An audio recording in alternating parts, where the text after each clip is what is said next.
Hey guys, I'm the Comics Kid 2099, and I recently finished reading a book. In fact, I finished reading it the day that I'm recording this, and I wanted to talk to you guys a little bit about it. Uncanny X-Men X-Core. This is a ginormous tome of a book. It's written by Joe Casey, who is a writer who I really enjoy just about everything that I've read from him. I haven't read a whole lot. I've read a couple of indie books, kind of creator-owned stuff that he did, and then I've read this, and that's about it. I think I may have read a little bit of his Superman from the early 2000s, but other than that, I haven't read nearly as much from him as I would like, and reading this makes me want to go and check out some of the other stuff he did. Some of the artists who worked on this, a whole lot of artists. I can't even name them all. You've got Ian Churchill, Sean Phillips, Tom Rainey, Ashley Wood, Ron Garney, Aaron Lopresti, and then some other people who I think they may have just done inks and stuff. Like in one issue in this book, there's like 5 or 6 artists just in one issue, so that's why there's so many of them. But also, this is 17 issues long, and so over the course of that roughly year and a half, there wasn't really one single artist who stuck with it a long time. I would say the one who probably stuck with it the most was Sean Phillips, but even he, you know, it would be a few issues that he would do, and then someone else would come in and do an issue, and then he'd come back and do a few more issues. That was also something, I was recently reading an interview with Joe Casey, and he was saying, the interviewer asked, why is it that you think that your X-Men run really didn't click with people as much as some of the other stuff that you've written? And Joe Casey basically agreed that his X-Men run did not really click with people in the same way that the rest of the stuff he had written. And he said one reason was there wasn't really a single artistic through line, if you will. There would be, you know, one issue's written by Ron Garney, the next issue's drawn by Sean Phillips, and then the next issue after that is drawn by Aaron Lopresti. Literally, within 3 issues, you have 3 different artists. And he was saying that he felt his run would have worked better if there had been not necessarily fewer artists, but like for an entire storyline, if one artist did that whole storyline, and kind of more of a cohesive artistic through line, if you will. Now, personally, I like a lot of the art here. My favorite is probably Sean Phillips. First of all, I should also mention, I don't think I've ever mentioned this before, my very first issue of Uncanny X-Men right off the stacks, it was also one of my first modern comic books, period, was Uncanny X-Men issue, I want to say 404, maybe. You know what? I could probably find it. It's right around in here. It's in the X-Core storyline. Here we go. It was 405. 405. I found the issue before. It was 404. Anyway, my very first issue. Before that moment, I had bought various back issues of like X-Factor, Excalibur, Uncanny X-Men, and I had read various back issues of X-Men related stuff from about 5 to 10 years before when I had started reading comics. So those were older issues, and that was how I was absorbing the X-Men. That was how I was getting to know the X-Men franchise. And then my very first new issue was 405. And so this whole run really has a very special place in my heart because this is really what got me into modern X-Men.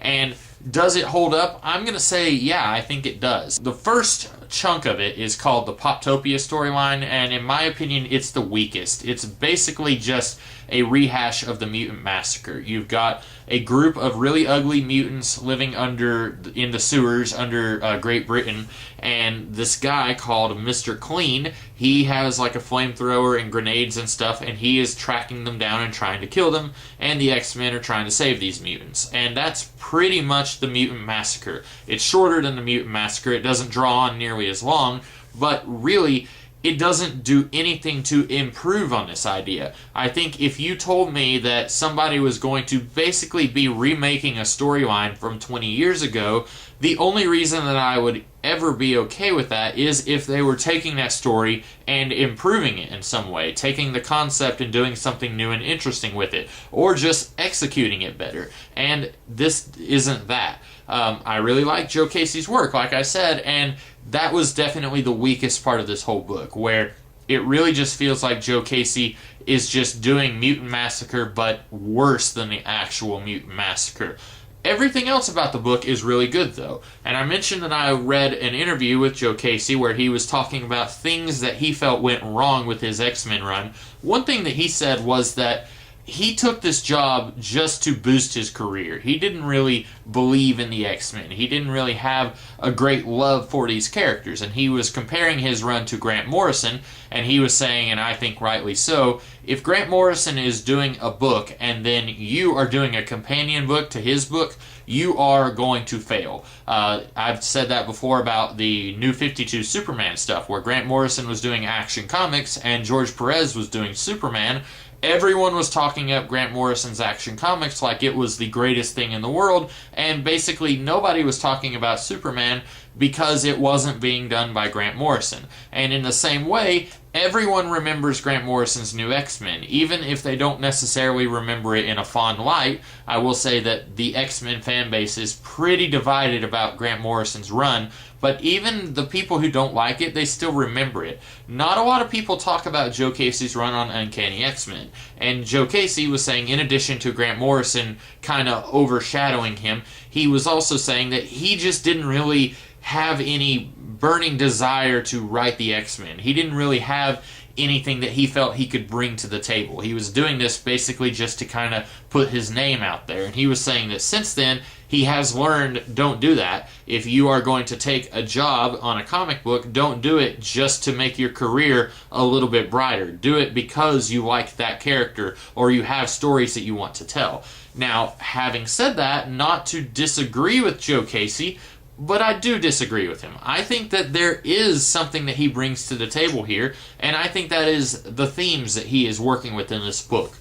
Almost every issue here deals with the idea that the X-Men are maybe an outdated concept, and everyone else in the world is updating to change their ideologies. The idea is the world is changing, and we need to change right along with it. The very first storyline, the Poptopia story, while you've got that Mutant Massacre stuff going on, Chamber, who, this guy right here with the hole in his chest, he's from Generation X. I'm pretty sure this run started just a few months after Generation X ended. Chamber is sleeping with this pop star right here. Where is she? There she is.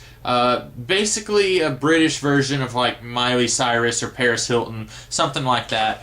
She basically is using him to try and boost her name, if you will. She is sleeping with him just to kind of get her name circulated, kind of boost her ratings. And basically there's this idea that not everybody is going to react to mutants in the same way. You know, 30 years earlier, it was a very black and white ideology. If you were a human, you generally didn't like mutants, and if you were a mutant, you were either persecuted by humans or you felt that you needed to persecute humans in order to kind of keep yourself from being killed or something like that. And there's this idea that the world isn't quite that black and white anymore. Instead of saying, hey, there's a mutant, let's kill him, maybe you're going to have someone like Sugarcane here who is going to sleep with this guy just to kind of use him for her own purposes. And she's not necessarily one of the Trasks who's building Sentinels or Senator Kelly who's trying to lobby against mutants. She's just using one for her own purposes. And it's still very racist against this particular mutant, but it's not really the same kind of villainy, if you will, that we've seen before this run. And then you've got other stuff like the Vanisher. He's a character who appeared maybe 3 times before this run. He's not a very popular character at all. And this book is saying, okay, he used to be a costume supervillain, now he's a businessman, and he is using this whole mutants versus humans thing to his own advantage to try and make money. And again, it's one of those things where this character once acted a certain way and now they are trying to take advantage of a new world order. And then you have Banshee, who puts together the X-Corps, which is basically a more militaristic version of the X-Men. And like I said, the second to last part of that storyline was my first modern issue of the X-Men. Basically, everything in this entire run is about old ideologies being updated or outright being ignored and being reacted against. So, like, the very first issue here deals with a kid who read up on Magneto. The very first issue of X-Men, Magneto attacks a missile base, and that was also, according to this story, Magneto's very first attack against humankind, if you will. And this kid read up on that and was like, you know what, I'm going to do that for my 18th birthday. And basically it's saying, you know what, the X-Men are going to be fighting mutants who are not necessarily evil mutants. Sometimes you're just going to have some idiot kid who just wants to rebel against society. And almost every issue of this run is permeated with this idea that the X-Men are fighting against a world that is changing their ideologies and kind of updating for a new millennium.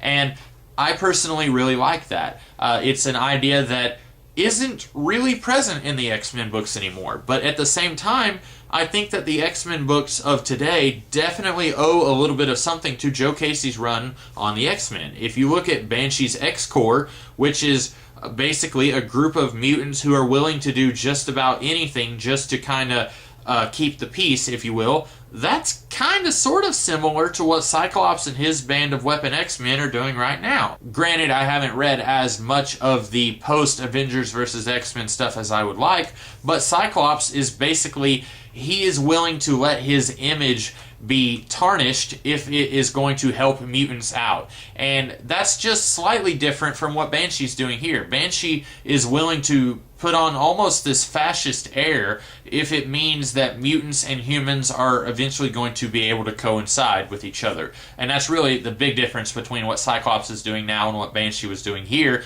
is that Cyclops doesn't really seem to care about humans anymore. He seems to only be about mutants, but whatever. But yeah, like I said, I think that this run really owes a lot to what the X-Men as a franchise has become now. There's one particular scene in this book where Iceman, Angel, and Wolverine are talking, and Wolverine says something like, I would never want to lead the X-Men, or someone says something like that. I think maybe Archangel says, it takes a lot to run the X-Men. It's not a job that anyone would actually want.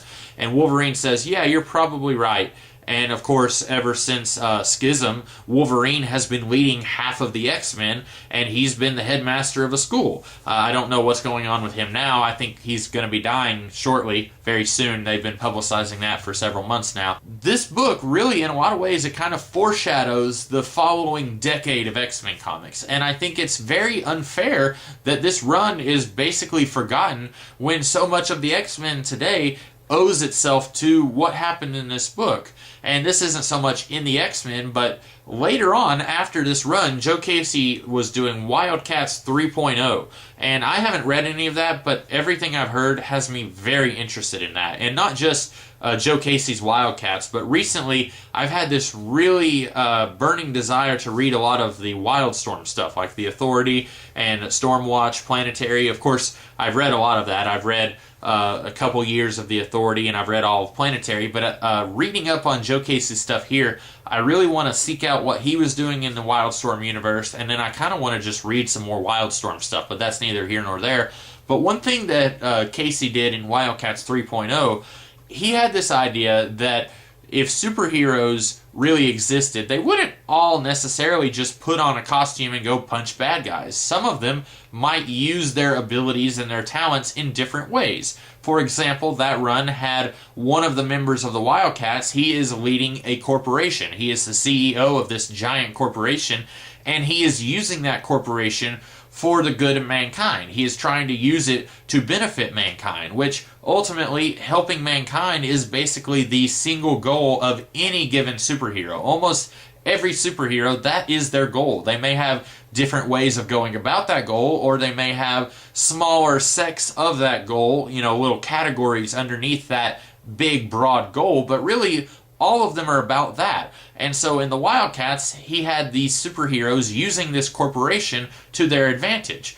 At the very end of his X-Men run, he's doing that very thing. He's got Archangel using Worthington Enterprises, or whatever it's called, to try and capture this bad guy and beat this bad guy. it's a very interesting way of doing things. It's not as simple, it's not as crude as, there's a bad guy, let's punch him until we win, which is kind of what you expect from a superhero comic. Even a very well-regarded superhero comic, even one that everyone loves, even one that is well-written, most of the time it just evolves into a slugfest, and this didn't necessarily go that route. Now, there is a lot of fighting here, there's a lot of action, so if you're not into the philosophical kind of thing, don't worry, that isn't going to be very present here. There's still a whole lot of punching, but I was very interested that Joe Casey, well before Wildcats 3.0, he was doing that sort of thing on the X-Men. And if you're interested in seeing the themes and ideas that a writer is working with on a certain title or something like that, that might be something you want to check out if you want to buy this book. I cannot say enough good things about this. I could probably talk about it for another 10 or 15 minutes. Like I said, this series, this run, has a special place in my heart because it was Joe Casey who kind of brought me into the modern day X-Men. Way back when I first started reading comics, I didn't know that I had a comic book shop in my hometown that had modern issues. The only comic book shop that I knew of only had the back issues. So whenever we would go out of town, there was this bookstore in this one town that we would go to the shop, and they had modern issues. So once every 3 or 4 months we would go there, and I would try and get caught up on the X-Men once every 3 or 4 months. So after that very first issue of X-Men that I read from Joe Casey, the second to last part of the X-Corps storyline, I remember reading one more issue that kind of focused on Nightcrawler. It was a little bit of a character study. And then I think there was one more after that. Unfortunately, Joe Casey did not stick on this book very long. Like I said, in that interview he was talking about, he didn't think that he really had any love for these characters. He was mostly just doing this to kind of boost his career, which is unfortunate because I think if he had stuck on this book a little longer, he really would have nailed it. And also, I'm saying that partly because immediately following Joe Casey, we had Chuck Austen. And while I don't think that Chuck Austen is the absolute worst X-Men writer ever, a lot of people think that his run is by far the worst thing ever. I don't think it's that bad. I think it's the second worst thing to ever happen in the X-Men. But yeah, unfortunately, Chuck Austen, his run, not that good. So I think if Joe Casey had stuck on a little longer, we could have avoided a lot of the stuff that happened in the Chuck Austen run. But that's neither here nor there. Do I recommend this book? Absolutely. If you can find this book, go ahead, do yourself a favor and buy it. It's going to be expensive. I did not pay cover price for this. I actually bought it online. But this is a $40 book if you're living in the United States. I bought this for much cheaper than that. But it's a very dense book. It's got 17 issues in it, and 2 of them are oversized. One of them's an annual, and one of them is issue 400, so it's much bigger than a normal issue. So you're getting a lot of meat for what you're paying for here. So definitely pick this up. And if you don't want to go to the comic book shop and pay the $40, then try and find it some other way. Buy it online or something like that. Buy it digitally if you can do that. I don't know if you can do that. I'm not into digital comics, but if you can, just find a way to read this stuff. Do yourself a favor. It's really solid. I cannot recommend it enough. Like I said, the beginning of the book is that Mutant Massacre ripoff story that I didn't really care for, but after that, it definitely picks up in quality, and I would like to reread this sometime soon. Not very soon, because I just finished it today, but I don't reread books a whole lot, and this is one I can definitely see myself rereading very often now that it is available in trade, finally. Which, by the way, a little side rant, Marvel, what the heck? Why did it take you like 12 or 13 years to collect all this? Because, like I said, this was some of my first X-Men comics. It was from like 2001, and it wasn't until like 2012 or 2013 that this stuff finally got collected. Why did it take you so long, Marvel? I know it's collected now, so I shouldn't be bitter, but when so many worse stories have been collected years and years and years before this one, it's really frustrating that it took them this long to collect this. But whatever, it's here now. I can cherish it, and nobody can take it from my cold dead fingers. So that's all I have to say. I hope that you guys found this review helpful. I hope that I was able to convince you to buy this book. I personally think you definitely should. And that's about all I have to say. So I will see you guys probably later in this week at some point with a different kind of video. Until then, I'll catch you guys later. Have a good day.